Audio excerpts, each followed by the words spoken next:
আপনি কি জানেন সকল সাপ গর্তে থাকলেও রাসেল ভাইপার কেন গাছের ডগায় থাকে? আপনি হয়তো শুনলে অবাক হবেন যে রাসেল ভাইপারের এক কামড়ে মানুষ মৃত্যুবরণ করে। তবে এই রাসেল ভাইপার আমাদের বাংলাদেশ এবং ভারতে কেন ছড়িয়ে পড়েছে এবং এই সাপটি কেন এত ভয়ঙ্কর? তো বন্ধুরা, আজকের ভিডিওতে রাসেল ভাইপার সম্পর্কে এমন এমন তথ্য দিব যেগুলো আপনার চলার ক্ষেত্রে জেনে রাখা অত্যন্ত গুরুত্বপূর্ণ। আপনি জেনে অবাক হবেন যে অন্যান্য সাপগুলো ডিম থেকে বাচ্চা ফুটালেও রাসেল ভাইপারের ক্ষেত্রে সরাসরি তারা বাচ্চা প্রস্রাব করে। অনেকের মনে প্রশ্ন জেগে থাকে যে সাপের তো পা নেই, তাহলে সাপ কিভাবে গর্ত তৈরি করে এবং এক জায়গায় থেকে অন্য জায়গায় চলাফেরা করে? কারণ অনেক সময় আমরা সাপকে এক জায়গা থেকে অন্য জায়গায় যেতে দেখি, তাই আমরা অনেকে মনে করি সাপ হয়তো নিজের গর্ত নিজেই তৈরি করতে পারে। তবে এই ধারণাটি আমাদের সম্পূর্ণ ভুল ধারণা। সত্যি বলতে সাপ কখনো নিজের গর্ত নিজে তৈরি করতে পারে না, কারণ সাপ ইঁদুর শিকার করতে গিয়ে ইঁদুরের গর্ত পর্যন্ত পৌঁছে যায় এবং ইঁদুরকে শিকার করে খেয়ে ফেলে ও পরবর্তীতে ওই গর্ত সাপ দখল করে নেয়, যাকে বলে এক তিলে দুই পাখি। আমরা সবাই জানি সাপের কান নেই এবং সাপ শুনতে পায় না। আপনি হয়তো মনে মনে ভাবছেন যে সাপ যদি শুনতেই না পায় তাহলে সাপ শব্দ শুনে কোনো বস্তুকে রিয়াক্ট করে কিভাবে? তো চলুন এবার এর রহস্য উন্মোচন করা যাক। সত্যি বলতে সাপের চোয়ালে বিশেষ এক প্রকার নরম হাড় থাকে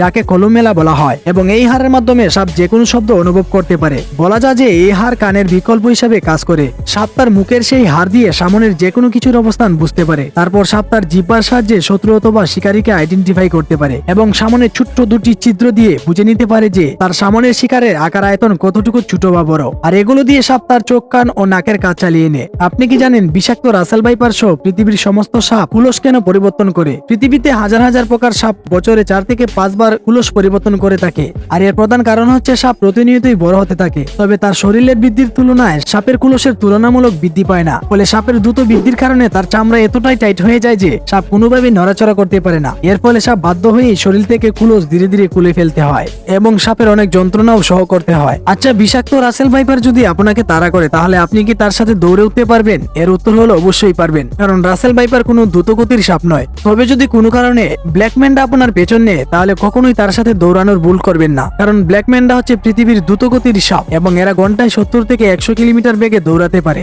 আপনি কি কখনো কল্পনা করেছেন রাসেল ভাইপার সহ পৃথিবীর যে কোনো সাপ রাতের গুটগুটি অন্ধকারেও যে কোনো বস্তুকে স্পষ্ট দেখে কামড় দিতে পারে? তবে এটা কিভাবে সম্ভব? আপনি যদি সাপের মাথায় ভালো করে লক্ষ্য করেন তাহলে আপনি অবশ্যই দেখতে পারবেন সাপের মাথায় দুটি ছোট ছিদ্র রয়েছে, যেখানে ইনফ্রারেড থার্মাল সেন্সর থাকে, যা দিয়ে সাপ তার দূরবর্তী কোনো প্রাণীর শরীরের তাপমাত্রা অনুভব করে সেই প্রাণীর আকার আয়তন নিখুঁতভাবে বুঝে নিতে পারে এবং ইঁদুর সহ যে কোনো শিকারীকে এভাবেই শিকার করে থাকে। আমরা সবাই জানি সাপ ডিম থেকে বাচ্চা জন্ম দেয়, কিন্তু আপনি জেনে অবাক হবেন যে রাসেল ভাইপার সহ কিছু কিছু সাপ রয়েছে যারা সরাসরি বাচ্চা প্রস্রাব করে। আপনি আরো জেনে অবাক হবেন যে পৃথিবীতে এমন একটি প্রজাতির সাপ রয়েছে যারা আকাশে উঠতে পারে। আর এই সাপ যদি উড়ে এসে আপনার মাথায় এসে পড়ে তাহলে আপনার ভয় পাওয়ার কোনো কারণ নেই, কারণ এই সাপ উঠতে পারলেও এই সাপ বিষাক্ত নয়। বিষাক্ত রাসেল ভাইপার নিয়ে বর্তমানে সোশ্যাল মিডিয়া তোলপাড় হয়ে যাচ্ছে, তবে এই সাপের টিকা বাংলাদেশেই পাওয়া যায়। তবে বাংলাদেশ সরকারের সহায়তায় বর্তমানে বাংলাদেশের প্রতিটি জেলা উপজেলায় এই টিকা বিনামূল্যে পাঠিয়ে দেওয়া হবে। তো বন্ধুরা, চ্যানেলটি অবশ্যই সাবস্ক্রাইব করে রাখবেন এবং ভিডিওটির জন্য লাইক কমেন্ট শেয়ার করতে ভুলবেন না।